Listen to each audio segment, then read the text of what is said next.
नमस्कार, मैं doctor SD. सेठी, समाचार निर्देश में आपका स्वागत है।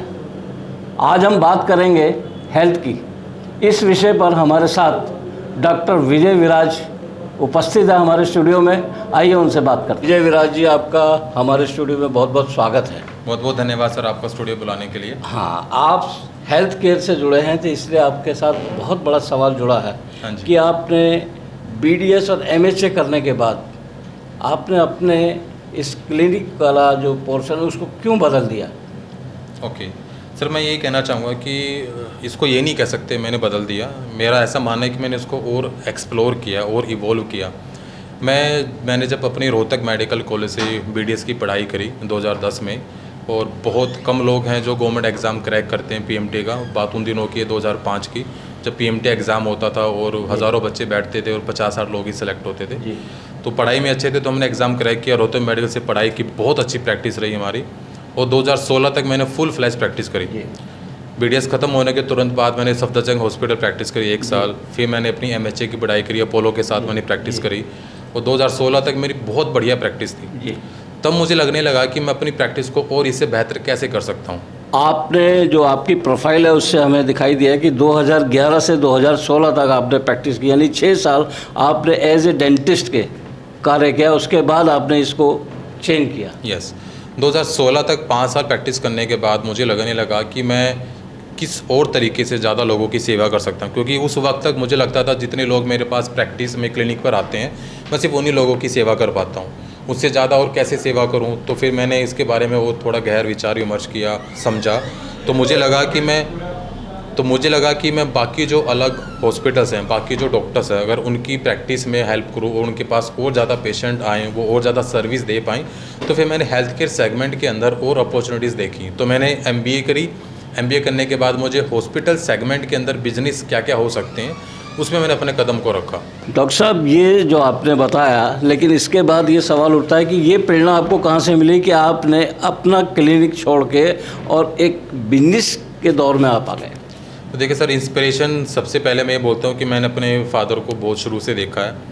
उन्होंने एक अच्छी जॉब उनको मिली थी अपनी यंग एज में, लेकिन उन्होंने अपनी जॉब छोड़कर अपना काम, खुद का काम शुरू किया। वो सिलाई मशीन सेंटर के मैकेनिक है जो मशीन बनाते हैं। और जब मैं प्रैक्टिस में था तो भी उस वक्त मुझे लगता था कि मेरे पिताजी की आय मुझसे ज़्यादा अच्छी है, तो मुझे भी कुछ और नया बेहतर सीखना चाहिए। तो जो ज़िंदगी की प्रैक्टिकल स्किल्स हैं वो आप स्कूल कॉलेज में नहीं सीखते, वो आपको अपने बड़े लोगों से ही सीख लेनी पड़ती है। तो मेरे जो सीनियर्स लोग थे, मैंने उनसे बात करी, वो मेरी पर्सनैलिटी को जानते थे। मैं कॉलेज में हर तरह के फंक्शन में हमेशा बढ़ चढ़ के हिस्सा लेता था। मुझे लोगों से बात करना अच्छा लगता था, लोगों की हेल्प करना अच्छा लगता था। तो उन्होंने मुझे बोला कि आप बिज़नेस वर्टिकल में जाएं, जहाँ पर आप किसी लोगों की प्रॉब्लम को सोल्व करेंगे। और हेल्थ केयर इंडस्ट्री के अंदर मैंने जब देखा कि जब BDS लोग प्रैक्टिस करने के लिए क्लिनिक शुरू करते हैं तो बहुत कंपटीशन होता है। उनको समझ नहीं आता कि प्रैक्टिस के लिए क्या क्या तरीके हैं, किस तरह से पेशेंट्स को क्लिनिक के लिए बुलाया जाए, कैसे मार्केटिंग की जाए। तो मैंने उस सेगमेंट को ध्यान रखते हुए अपनी MBA करी, और MBA करने के बाद मैंने हेल्थ केयर इंडस्ट्री के वर्टिकल जितने हैं उसमें काम को सीखा और अलग अलग डॉक्टरों की हेल्प करनी शुरू करी, जहाँ पर वो अपनी प्रैक्टिस को और बेहतर कर सकें। अभी आप अपना क्लिनिक चला रहे हैं, पूरी तरीके से इसमें इन्वॉल्व हैं? सर, मैं पूरी तरह से क्लिनिक तो नहीं चलाता।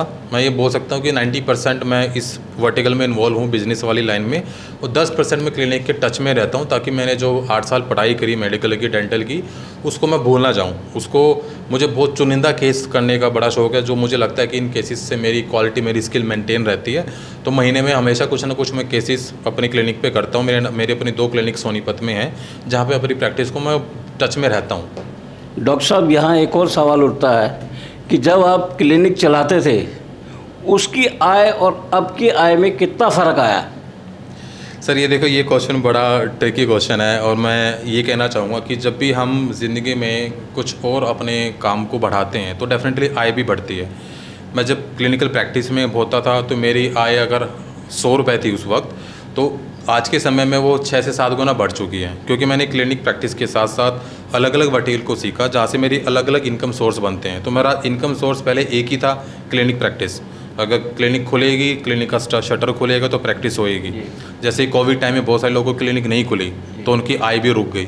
तो ये सारी चीज़ें मुझे बहुत पहले समझ में आ गई थी। तो आज के समय में मेरे अलग अलग वर्टिकल से सबकी अगर आय मिलाऊँ तो मेरी अकेले प्रैक्टिस से कम 6 से 7 गुना बढ़ चुकी है। डॉक्टर साहब, यहाँ एक चीज़ बहुत ही आपके लिए स्पेशल है कि आपने 2019 में जैसे बताया आपकी प्रोफाइल के हिसाब से कि आपकी शादी हुई और शादी में जो आपकी संगनी मिली उनका प्रोफेशन बिल्कुल आपसे भिन्न था, तो आपने कैसे अपने आप को एडजस्ट किया? ये बहुत ही इंस्पिरेशनल और मैं कहता हूँ बड़ा क्लासिक एग्जांपल है। मैंने अपने पिताजी को देखा है, माता हमारी गृहिणी हैं, घर उन्होंने संभाला, बट आजकल की महिलाएं जो हैं वो ज़्यादातर अपने आप को भी एक्सप्लोर करना चाहती हैं। तो जब हमारी शादी हुई 2019 में, तो जो मेरी धर्मपत्नी है लवीराज जी, उनका बड़ा मन था कि वो फैशन इंडस्ट्री में कुछ करें। वो दिखने में बहुत सुंदर हैं और उनकी वो जो अपील है एक फ़िज़िकल एट्रीब्यूट होने की, मॉडल लाइन के हिसाब से बहुत फिट बैठती है। तो जब रिश्ते की बात हुई, मेरी उनसे बातचीत हुई पर्सनली, तो उन्होंने मुझे बोला मेरा सपना है कि मैं मॉडलिंग में कुछ करूं। उन्होंने अपनी लिमिटेशंस भी बताई कि मैं सिर्फ यहाँ तक कि मॉडलिंग में अपने आप को इन्वॉल्व करूँगी ताकि मेरी और आपकी रिस्पेक्ट और घर की रिस्पेक्ट बनी रहे। तो उसकी इस बात को मैं बहुत इंस्पिरेशनली मैंने उसको लिया कि आप बहुत सही कह रहे हैं। तो शादी के बाद मैंने उसको बहुत सपोर्ट किया और वो बड़ी जल्दी उसने ग्रोथ ली है। I am feel proud on my wife कि वो 2 साल में उस मुकाम को हासिल कर चुकी है जहाँ पर लोग 8-8, 10-10 साल तक स्ट्रगल करने के बावजूद भी नहीं पहुँचते, क्योंकि उसमें जो जुनून है, वो जो पैशन है, बहुत कूट कूट के भरा। मैंने उसको देखा है 2 साल के अंदर उसने कम से कम 30 से 35 शो में अलग अलग शोज़ के अंदर वो जूरी, सेलिब्रिटी जूरी बैठ चुकी हैं, इवेंट्स को जज कर चुकी हैं। ऑलमोस्ट 15-16 उसके गाने अलग अलग वर्टिकल्स पे एल्बम सॉन्ग आ चुके हैं। और खुद एज ए प्रोडक्शन हाउस वो खोलकर वो कम से कम 4 इवेंट कर चुके हैं फैशन शो के, 5 अवार्ड शो कर चुके हैं हम, और 3 हमने ब्राइडल कंपटीशन भी कर रखे हैं, 2-3 डांस शो भी कर चुके हैं। तो 2 साल के अंदर उसने अपनी प्रोफाइल के अलावा खुद की प्रोडक्शन हाउस को भी इतना स्टेबल बनाया है कि आज हमारे एकेडमी के खुद के बच्चे भी अलग अलग जगह पर एज ए जूरी बैठने के लेवल पे आ चुके हैं, बहुत तेज़ी से ग्रो कर रहे हैं। यहाँ एक सवाल और है आपके पास कि आप डॉक्टर हैं, आपने बिजनेस चेंज किया, उसके बाद आपने अपनी श्रीमती को पैशन मॉडलिंग के अंदर उसको चुना। जुनूनी दोनों ही दिखाई दे रहे हैं, उस हिसाब से आपकी एडजस्टमेंट कितनी है? सो देखो, एडजस्टमेंट में वाकई में थोड़ा सा तकलीफ वाला काम रहता है। ये इट्स ऑल डिपेंड कि आपकी प्रायरिटीज़ कैसे हैं। प्रायरिटीज़ मीन्स का मेरा मतलब है, अगर आपको पता है कि मेरी ज़िंदगी में ये 4 काम सबसे इंपॉर्टेंट है, तो मैं उन 4 काम को सबसे ऊपर रखता हूँ। उन 4 काम में मेरा एक काम मेरी वाइफ का हमेशा रहता है, क्योंकि मेरी जो वाइफ इस काम को कर रही है मन लगा के, उसमें उसकी कामयाबी मेरी भी कामयाबी है। अगर वो किसी एक काम में बेहतर है और मैं किसी दूसरे काम में बेहतर हूँ, तो हम दोनों अपने अपने काम को बांट लेते हैं। मैं उसको हमेशा बोलता हूँ ये काम तुम सबसे अच्छा करती हो, इस काम में तुम ध्यान दो, ये बिज़नेस की सेंस मेरी अच्छी है, प्रोडक्शन को ऑपरेट करने की, मैनेज करने की सेंस मेरी अच्छी है, तो इस काम को मैं ऑपरेट करता हूँ। तो मैंने जो अपनी लर्निंग पिछले 10 साल में बिज़नेस में सीखी, क्लिनिक में सीखी, पेशेंट की डीलिंग में सीखी, वही सारी स्किल, वही सारा एक्सपीरियंस मैंने अपनी वाइफ के साथ बिज़नेस बिल्ड करने में लगाया। तो आज के टाइम में हमारे 3 अलग अलग वर्टिकल है बिज़नेस के। एक मेरा पर्सनल मेडिकल लाइन से रिलेटेड है, दूसरा मेरा वाइफ के साथ फैशन इंडस्ट्री से रिलेटेड है, और तीसरा मैंने जो फैशन इंडस्ट्री में आने के बाद प्रोफेशनल लोगों के लिए किया वो है अवार्ड शो। तो मैं अपने अवार्ड शो के साथ, जिसका नाम है शाइनिंग स्टार इंडिया अवार्ड, मैं उस अवार्ड शो के साथ अलग अलग प्रोफेशनल लोगों को इकट्ठा करता हूं ताकि उनकी प्रोफेशनल सर्विस को हम बाकी लोगों के लिए अवेल करा सकें। अगर कोई योगा में अच्छा है और मुझे लगता है कि मेरे पास क्लाइंट्स हैं जो मैं उनको रिकमेंड कर सकता हूँ, मुझे लगता है कोई मेडिटेशन में अच्छा है तो मैं अदर क्लाइंट्स को उनको रिकमेंड करता हूँ। तो इस तरह से मैं जो इकोसिस्टम बना रहा हूँ, इस इकोसिस्टम में ही मेरा काम, मेरी वाइफ का काम, मेरा पैशन, मेरी वाइफ का पैशन, मेरा जुनून, मेरी वाइफ का जुनून, और बाकी लोगों की हेल्प करना, वो सारा का सारा एक साथ आ जाता है। इससे हमें एक्साइटमेंट भी बना रहता है और हमारी कामयाबी भी जल्दी होती है। डॉक्टर साहब, अब आपके पास दोबारा लौटते हैं। आप ये बताइए कि आप जो कंसल्टेंट का काम कर रहे हैं दंत चिकित्सा में, हेल्थ के अंदर, तो वो किनको आप दे रहे हैं? सर, मेरा मेन काम अलग अलग हेल्थ केयर कंपनीज़ को होता है। मान लो एक कंपनी है जो मेडिकल के इंस्ट्रूमेंट बनाती है, एक कंपनी है जो डेंटल इंस्ट्रूमेंट बनाती है, एक कोई कंपनी है जो अलग अलग सर्विसेज देती है। तो उन अलग कंपनियों के साथ मैं अलग अलग कॉन्ट्रैक्ट साइन करता हूँ एज ए कंसल्टेंट, और उनके बिज़नेस को कैसे बड़ा करना है, अलग अलग डॉक्टरों को एक्वायर कैसे करना है, अलग अलग चैनल पार्टनर्स कैसे बनाने हैं, डिस्ट्रीब्यूटर डीलर नेटवर्क कैसे बिल्ड करना है, सेल्स टीम को कैसे अपॉइंट करना है, सेल्स टीम को कैसे ट्रेन करना है ताकि वो अपने बिज़नेस को और एक्सपेंड कर सकें, ये सारी एक्टिविटीज़ जो हैं वो मैं ऑपरेट करता हूँ, क्योंकि मेरी एक्सपर्टाइज, मेरी स्किल इनमें सबसे बेहतर है। डॉक्टर साहब, अंतिम सवाल आपसे पूछा जाएगा कि आप जो नई युवा पीढ़ी है जो इस समय BDS कर रहे हैं और डॉक्टर बनने के ख्वाब देख रहे हैं कि वो दंत चिकित्सक बनेंगे, आपने उनके लिए तो बिल्कुल ही चेंज कर दिया है, तो आप उनके लिए क्या संदेश देंगे? सर, मैंने चेंज नहीं किया। मैं सिर्फ यही कहना चाहूँगा कि मेरे जितने भी नए दोस्त हैं, नए बच्चे हैं जो डॉक्टर बनना चाहते हैं, डेंटल सर्जन बनना चाहते हैं, असीम संभावनाएं, इसमें कोई डाउट नहीं है। इंडियन डेंटिस्ट्री अगले 5 साल के अंदर यूएसए डेंटिस्ट्री के इक्वलाइज हो जाएगी। इसका मतलब ये हुआ कि जो टेक्नोलॉजी आज अमेरिका में है वही सारी टेक्नोलॉजी इंडिया में बहुत तेज़ी से आ रहे हैं। इंडिया के अंदर बहुत सारे एनआरआई पेशेंट हैं जो अपना इलाज कराने के लिए इंडिया में आते हैं, क्योंकि इलाज सस्ता होता है और क्वालिटी बहुत अच्छी होती है। तो उन लोगों के लिए असीम संभावनाएं हैं। मैंने अपने सपनों को पूरा करने के लिए अपने आप को इवॉल्व किया है। मैं प्रैक्टिस से ख़त्म नहीं हुआ, मैं प्रैक्टिस करता हूँ लेकिन कम करता हूँ। मैंने अपनी प्रैक्टिस को लिवरेज किया। लिवरेज का मतलब होता है कि आपने अपने हेल्पिंग हैंड बढ़ा लिए। मेरी क्लिनिक पे मेरे जूनियर डेंटिस्ट बैठते हैं, वो प्रैक्टिस करते हैं। एज ए सीनियर कंसल्टेंट मैं अपने लिमिटेड केस करता हूँ। इसी तरह से जब बिज़नेस ग्रो करता है, आपकी प्रैक्टिस ग्रो करती है, आप कल 1 से 2 क्लिनिक पे बनाएंगे, 2 से 4 क्लिनिक बनाएंगे, 4 से 5 क्लिनिक बनाएंगे, तो हर जगह तो खुद नहीं बैठ पाएंगे। तो वही चीज़ आपको भी सीखनी है कि मैं अपने हेल्पिंग हैंड कैसे बढ़ाऊँ, अपने इनकम सोर्सेज कैसे मल्टीप्लाई करूँ।